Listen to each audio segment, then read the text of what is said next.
হাতে banner placard নিয়ে ফের বিক্ষোভে উত্তাল তেল আবিব, দিচ্ছেন নানা স্লোগান।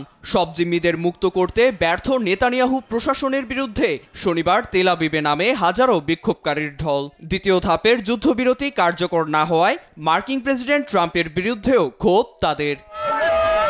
প্রথম ধাপে যারা ফিরে এসেছে তাদের শারীরিক অবস্থা দেখে আতঙ্কিত স্বজনরা, তাই সশস্ত্র গোষ্ঠী হামাসের হাতে বন্দী বাকি 59 ইসরায়েলিকে দ্রুত ফিরিয়ে আনার দাবি সবার।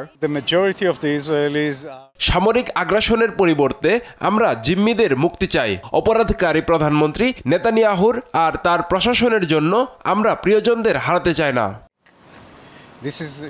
পরিবারের প্রিয়জনদের ছবি হাতে বিক্ষোভ করছেন স্বজনরা। বর্তমান প্রশাসন সাধারণের জীবন নিয়ে নয়ছয় খেলায় মেতেছে বলে এই অভিযোগ তাদের। বেঞ্জামিন নেতানিয়াহু যুদ্ধবিরতিতে গেলে তার সরকার জোট ভেঙে দেবে, তাই নেতানিয়াহু গাজায় থাকা জিম্মিদের উপেক্ষা করছেন। তবে চাপের মুখে শেষ পর্যন্ত কাতারের দোহায় যুদ্ধবিরতি ও বন্দি বিনিময় নিয়ে আলোচনায় সোমবার দূত পাঠানো হবে বলে জানায় নেতানিয়াহু কার্যালয়।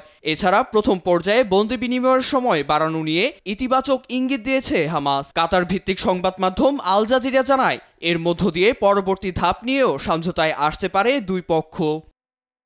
এছাড়া গাজা পুনর্গঠনে মিশরের 53 বিলিয়ন মার্কিন ডলারের পরিকল্পনা নিয়ে এসেছে সুসংবাদ। সৌদি আরবের জেদ্দায় শনিবার জরুরি বৈঠক শেষে 57 সদস্যের ইসলামিক সহযোগিতা সংস্থা ওআইসির অনুমোদন পায় পরিকল্পনাটি। এছাড়া পরিকল্পনাটির পক্ষে সমর্থন জানায় ইউরোপীয় ইউনিয়নের 4 দেশ, ইতালি, ফ্রান্স, ব্রিটেন ও জার্মানি।